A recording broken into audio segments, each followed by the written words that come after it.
할렐루야. 주님 안에서 믿음의 복된 삶 살아가시는 예림의 모든 성도님들과 예배자들 되시기를 주님의 이름으로 간절히 축복합니다. 8월 3일 토요일 아침 예배를 주님 앞에 드립니다. 다 함께 조용한 기도 드리시겠습니다. 은혜와 자비와 평강의 아버지 하나님, 우리의 삶의 주관자 되신 주님, 우리를 인도하여 주시는 사랑과 능력의 아버지 하나님, 주님께 이 모든 것을 맡겨드리며 오늘 예배와 우리의 삶을 맡겨드립니다. 주님 온전히 받아주시고 우리의 삶이 주님께 드려지는 온전한 삶의 예배가 되게 하시고 우리의 모든 순간순간을 주님의 뜻을 이루며 살아가는 믿음의 복된 삶 되도록 도와주시옵소서. 오늘 하루의 모든 것을 주님께 맡겨드리고 주님께 찬양 올려드리길 원하오며 모든 말씀 예수님의 이름으로 기도드렸습니다. 아멘. 오늘 함께 고백할 시편의 찬양 시편 25편 11절의 말씀 함께 선포하겠습니다. 여호와여, 나의 죄악이 크오니 주의 이름으로 말미암아 사하소서. 아멘. 오늘 우리에게 주시는 하나님의 말씀은 예레미야서 44장 1절에서 14절까지의 말씀인데요.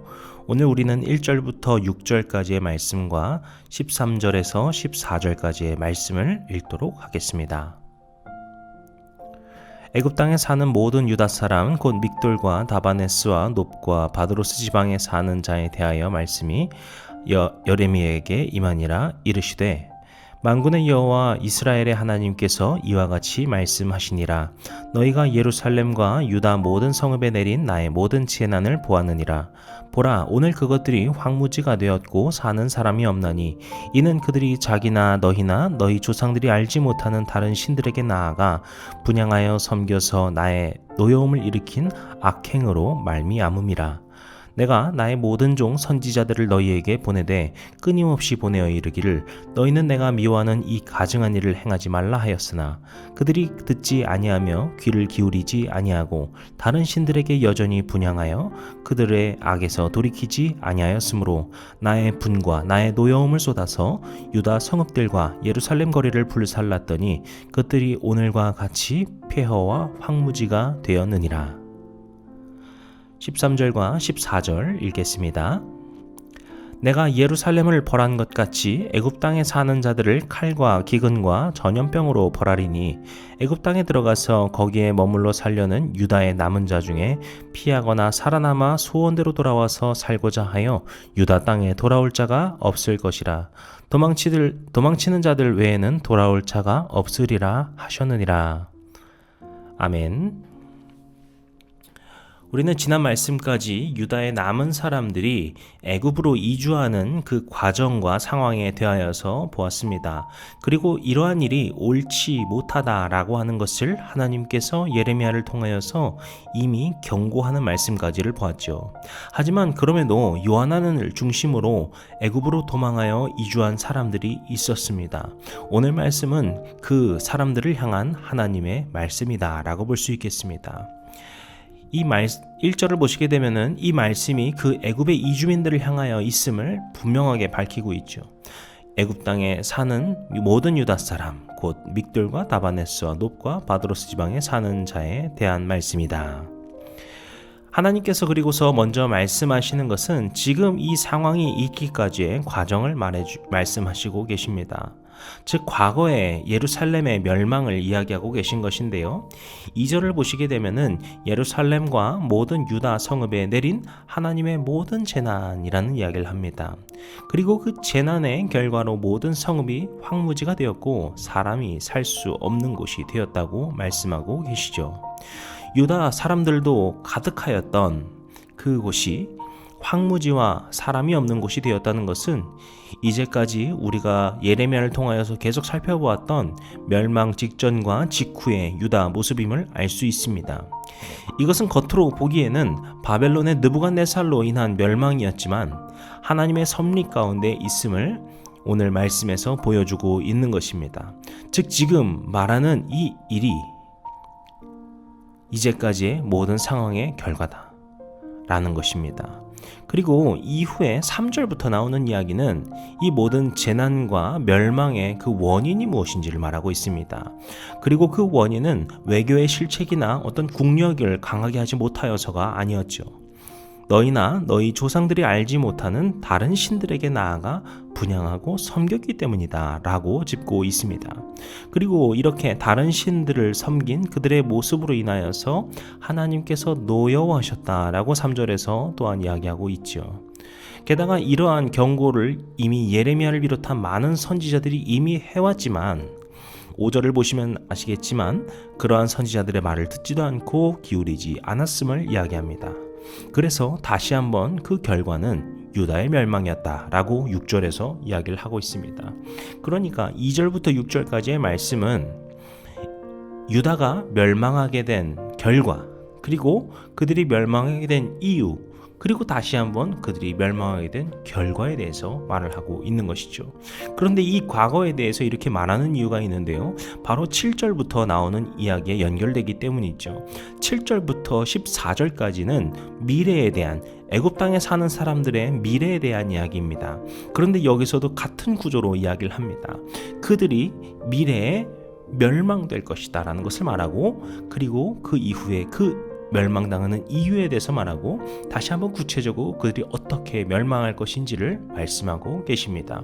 그러니까 과거에 유다가 멸망한 것과 같은 일이 지금 이 애굽에도 있을 것을 하나님께서 선포하고 계시는 것이죠.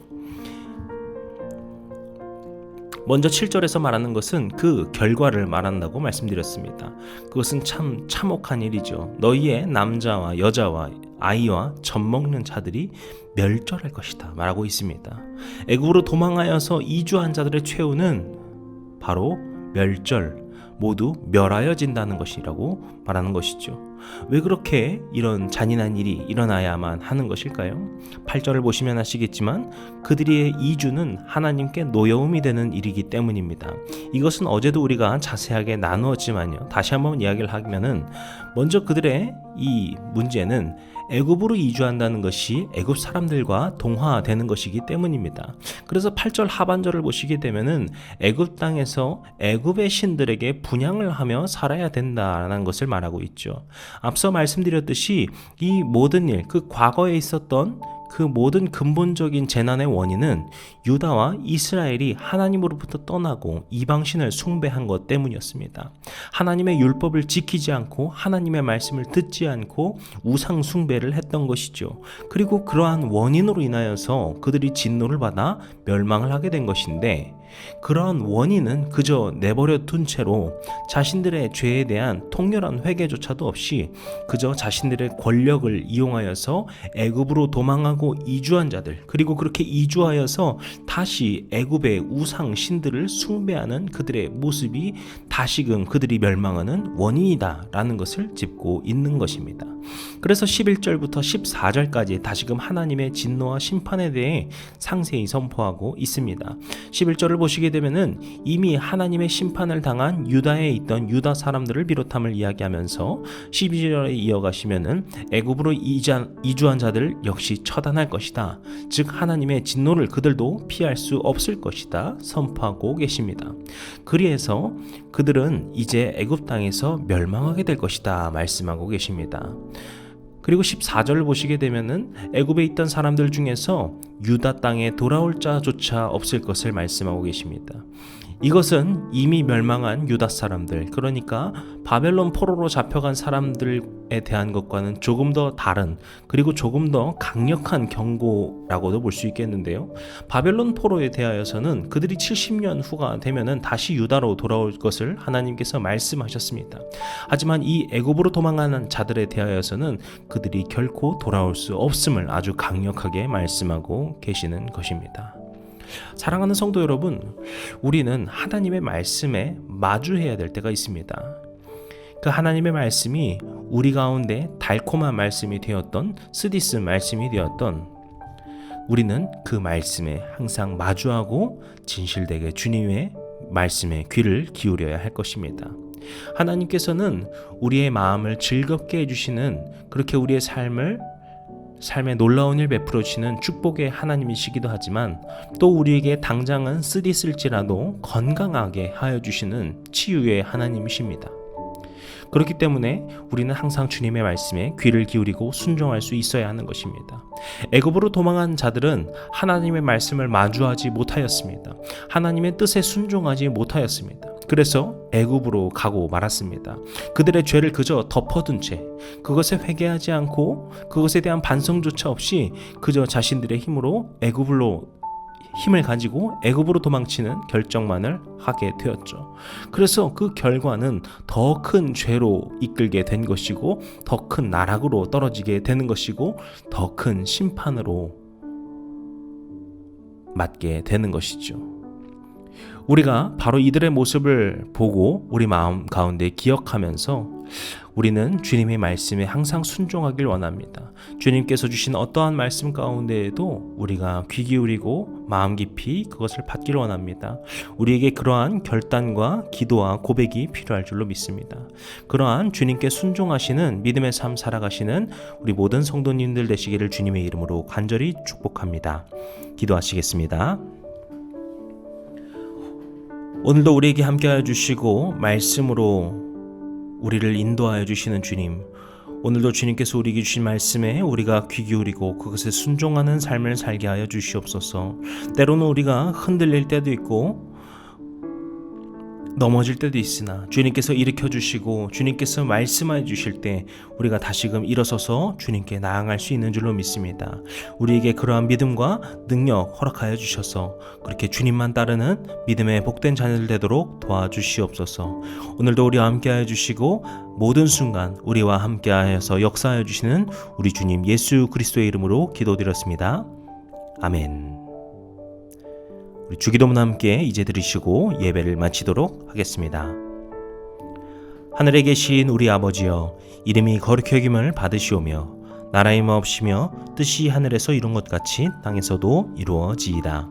오늘날 우리에게 일용할 양식을 주옵시고 우리가 우리에게 죄진 자를 사하여 준 것 같이 우리 죄를 사하여 주옵시고 우리를 시험에 들게 하지 마옵시고 다만 악에서 구하옵소서. 나라와 권세와 영광이 아버지께 영원히 있사옵나이다.